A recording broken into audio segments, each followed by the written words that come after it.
Movie friends, dead meat friends, welcome back to the channel. Doing another dead meat reaction, and this one's going to be for my personal favorite Friday the 13th film, and that is Friday the 13th, the final chapter. I just think I love the characters, I love the story, I love all that stuff. So, like, if I had to pick my favorite kill, I would probably go with, there's two kills that come to my mind when I think of really cool kills in this movie, and that's the window throws. I like the window throw kill. I really, really, really love Jason's death in this movie. I think it's easily the best kill of the film, and it has some of the best visual effects, special effects out there. Practical effects is what really gives that kill its mark in the Friday films, in my opinion, as kills go. So like Friday the 13th, as Friday the 13th goes, it's one of my favorite kills in the franchise. Jason's death in Part 4, which is just awesome. But it would either go to the window throwing kill, or you can probably go with the hospital kills in the beginning too, with the two nurses.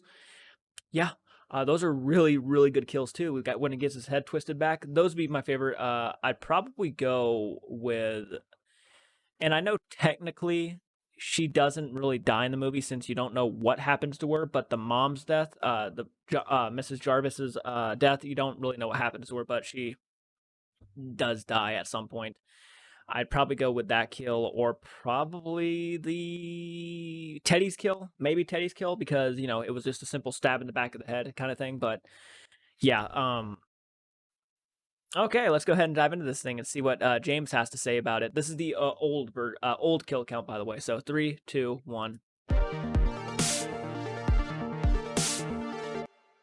Welcome to the Kill Count, where we tally up the victims in all our favorite horror movies. I'm James A. Janice, and today we truck onward with another Friday the 13th, and this one's the final chapter, but not Yes. really. That's right, after failing to end the series with Part 3, Paramount stuck a subtitle on this one, so determined were they to disassociate themselves with the series. I don't know why exactly, it was still making them money, but I guess some suits don't want to be associated with moments like this.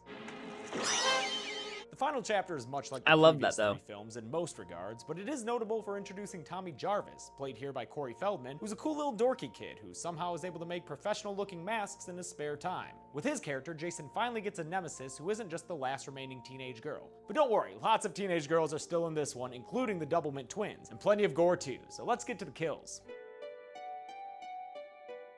Just like Part 3, this film also takes place immediately after its predecessor, which gives us a big budget opening scene with helicopters and ambulances and a whole lot of extras. Cool. Looks like Jason's going out with a budget. We follow his body as it's taken to a hospital and checked in by a very pervy coroner. This your last?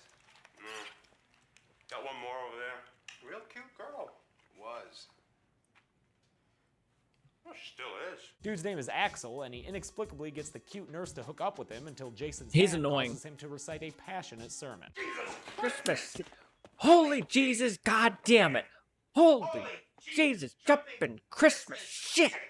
After the nurse gets upset and leaves him alone with his aerobic porn, Jason surprises him with a bone saw to the neck. Then Jason grabs his head and fucking twists it around backwards because Tom Savini is back for this movie. Yeah, he wants is. the audience to know he means business. After that, Fucking Jason awesome. tracks down the nurse and chokeslams her against the wall before slitting her torso open with a scalpel. Anyway, you know the drill by now. 2 intro kills and then we meet the main characters. In this movie, it's the Jarvis family who lives in a house on Crystal Lake. There's Mama Jarvis, Trish Jarvis, and of course, Fell Dog himself, Tommy Jarvis. Trish and Mama like jogs around the lake, while Tommy's into video I would games too, and that'd be making fun. Henson quality puppets. Moving next door to them for the summer is a group of very killable teenagers who pass Mrs. Voorhees' tombstone on their way, which is the first time the series revealed her full name. The kids also pass this hippie hitchhiker who you just have to see eat this banana for a long ass time. Yeah, eat that banana. Make sure you chew it all, don't want no indigestion. Nice. Jason was never a fan of phallic fruits though, so he sticks a knife through the back of her neck, killing both her and the banana. Fun fact, Jason's legs in that shot were actually Tom Savini. Yep. Even more fun fact, Tom also played the banana. Now seems like a good time to point out that one of the teens here is Crispin Glover, beloved father of Marty McFly and occasional rat enthusiast. In this movie, the running thing is that he's a, well... You're a dead fuck. You're a dead fuck. No, it's true. His ratty-looking friend ran it through an imaginary computer and everything. The thing about Crispin and the other kids in this one is that they're not counselors or at an old family they're just home. kids. They're just kids going to a cabin looking to fuck. God, I'm Yep. dirty. And sure, that's true as well for the first 3 movies, but once you remove the pretext of other stuff, every scene with these kids is about getting it in. There's an extended skinny dipping scene where everyone but Glover gets naked, and then there's Tommy stumbling across it all and reacting exactly like I would if I saw this through my window when I was 8.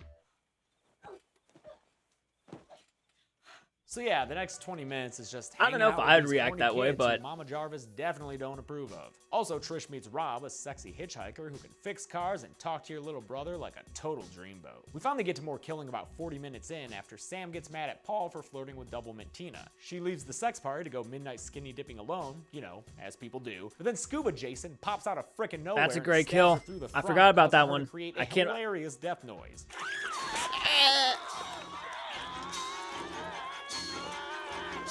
I can't tell if she's dying or having a great time, but either way, I'm really happy the actress made that choice. Back at the Me too. Chateau de Hornitine, Paul feels bad. Let's be and goes off to let's be find honest. Sam, leaving Double Mint The Tina noise free you'd to make hook if you up were with being Crispin stabbed Glover, isn't going to be a while pleasant Teddy gets noise. shunned by Double Mint Terry after he uses the same shitty pickup line he tried on her sister.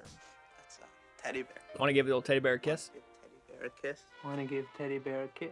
Also, because honestly, Teddy, you're being pretty rapey there, man. Yeah, you shouldn't are. have to grab a girl's face that way to kiss her. Knock it off. Paul swims out to the raft and finds Sam's He was body too before forceful getting and too- impaled in the crotch himself and lifted into the Fuck's air. sakes. Then Jason pulls the harpoon gun trigger like that would do anything? I don't know what's going on there, but that is a sweet low-angle shot of a dude with a spear gun in his dick. Then we learn Well, it that wouldn't Rob is feel good, Sandra's I'll tell you brother, that. which would be a pretty cool tie-in if anyone knew who the hell Sandra was. In case you didn't just watch all these movies in a row to make a YouTube series about them, Sandra is that totally forgettable chick from the second one. You know, the underage one whose sex scene they had to cut. Now, I appreciate the movie's attempt to tie into some sort of mythos, but maybe start with having Jason look the same 2 movies in a row. Having doubly struck out, Teddy gets high and watches old-timey porn by himself. Upstairs, Double Mint Tina gets it in with Crispin Glover, causing Double Mint Terry to get upset. She's probably just jealous after seeing Glover's sweet dance moves. I mean, who wouldn't Fuck want to yeah, make man. movies with that guy? Those moves just scream vitality. Terry leaves to ride her bike home in a thunderstorm and gets speared by Jason during a lightning flash. Great They make sure to moment. show us the body too, even though it was a pretty sweet off-screen death. Mrs. Jarvis, on the other hand, gets a super lame off-screen death. when Yeah. She wanders out into the rain and screams into the camera like it's Friday the 13th part friggin' 1 or something. They originally shot a scene with her body in a bathtub for the ending, but they cut it for whatever reason. Lame. Some more character Well, shit happens after that. because it was For a instance, the weird Virgin kind of Sarah ending. sleeps I with a saw guy who's it. both the prettiest and least defined Jason victim yet. Also, in a moment of post-coital anxiety, should have just Crispin killed her finally faces on his screen. fears. Wish I had dead. Fuck. What? Dead fuck. Good thing he makes his peace, because when he goes to get some wine, Jason helps him find the corkscrew by placing it helpfully in his hand, then places a machete not so helpfully in his face. I love the little twitching he does as he dies. That's the Glover difference, right there. Double Mint Tina becomes a Double Mint detective after she Meat sees cleaver, both but, Double you know, Mint bikes outside, I'm sure he even caught though that Double at some Mint point. Terry had professed to leave. Unfortunately, before she can piece anything together with this new Double Mint knowledge, Jason grabs her from an Love unlikely this kill. place right outside the second-story window, and she gets Double Mint defenestrated. Bye-bye, with Tina. an awesome slow-motion shot right onto a car. We'll Love see that. Jason throw a lot of ladies to their death in this series, but none will be as sweet as this one. Teddy is I finally love put it. out of his sad, lonely misery with a knife through the back of the head. The simple kill is elevated by the knife tearing a slit in the projector screen as he falls. That is art right there, people. Then Jason just has to clean up the last teen This is couple, a so great he kill barges too, in on man. Doug in the shower and smashes his head against the wall, straight up crushing it with his palm. Awesome. Then Sarah Yeah, it's finds great. Doug's body and has an unnecessarily long sequence running around in a towel before Jason lodges an axe into her midsection. At least the towel stayed on, I guess. Wouldn't want to look at a naked corpse, would you? Real cute girl. Stop. Still is. Okay, calm down there, Axel. Now it's down to Trish, Tommy, and Rob. The older couple head over to the sex mansion. Rob's to find a death is bunch kind of- bodies. Then Jason grabs Rob in the basement and He's well, killing can't really me. tell what he's doing there. What's going on there, Rob?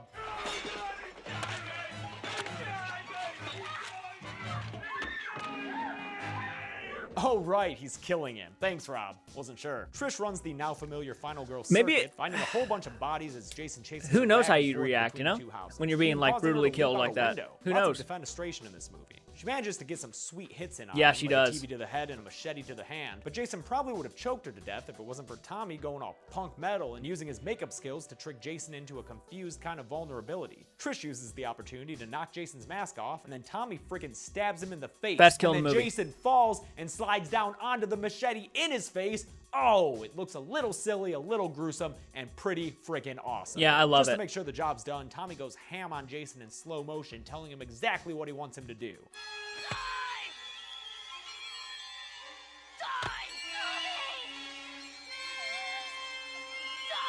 And becoming the first person to successfully kill Jason Voorhees. Yep. Because he actually is dead this time. I know, he'll be back, but he really is dead here. The movie ends on a triumphant note as Corey Feldman looks into the camera and reassures the audience he'll have a successful career his entire life. I'm sorry, enough joking around. Let's get to the numbers. Yeah. Please, Jason's death Jason or kills 13 people in Friday the 13th, the final chapter. 7 girls and 6 guys. He's in turn killed by Tommy. Yep, giving us cool. A grand He's in- total of 14 deaths in this movie, evenly split among genders. Yeah. At a runtime of 91 minutes, that's a death on average every 6.5 minutes. The current kill frequency champion. For coolest death, I'm gonna have to give the golden chainsaw to Jason himself. What with that 10 out of 10 It's face great. slide. Lamest goes to Mama Jarvis. It was entirely That's what I off-screen. thought. But at least she didn't go out screaming, "He's killing me, he's killing me." And that's it, folks. Friday the 13th, the final chapter, was released in 1984, sparing the world of a Friday the 13th in 1983. And they had such a good streak going. Next up, we'll be looking at Friday the 13th, A New Beginning, although that beginning doesn't really go anywhere since it ended up doing so poorly. That's gonna be a Be fun sure to one. subscribe so you don't miss it, and until then, I'm James A. Janice. This has been The Kill Count. Hey guys, thanks a lot Okay. for watching this episode of The Okay, so that was Friday the 13th, the final chapter. I agree with that. I was perfect. I mean, we agreed exactly. Yeah, Jason's death is easily the best death in the entire film. When he gets the machete to the head and he falls on it, and you see the animatronics in the face. Yeah, it looks a little dated, but overall, I mean, it was fantastic. It's a fantastic death. It's not even the fact that it looked great. It's also just wow, what a way for such an icon to go out. Like seriously. Being tricked with child psychological, issues and stuff, and he thinks he's seeing the original him, the younger version, and then he gets fucking whacked right through the temple, and then he falls on it, and then Tommy just goes ape shit, starts hacking him to death. It's just phenomenal. It's just a cool way to go. So yeah, and yeah, Mama Jarvis's death is just very typical, unfortunate, that kind of Friday the 13th Part 1 death where she just looks at the camera and that that's it, and yeah, I get that. I agree with that. That makes sense. Yeah, again, I would have either given it to Jason's death, the shower death when he gets the fucking palm to the shoved to the wall of the bath shower, and then there was the throwing the girl on top of the car death was fucking Tina's death was phenomenal. So yeah, I like that quite a bit. I think I actually agree with them. I'm kind of curious to see what he does in the recount. But anyways, guys, comment down below. Let me know your thoughts. What was your favorite kill? What was your least favorite kill? Let me know, of course. And as always, if you like this type of content, be sure to hit the like button, subscribe, and share. We post as often as we can. We keep it retro while we do it, and we enjoy doing it. So until the next one, take care.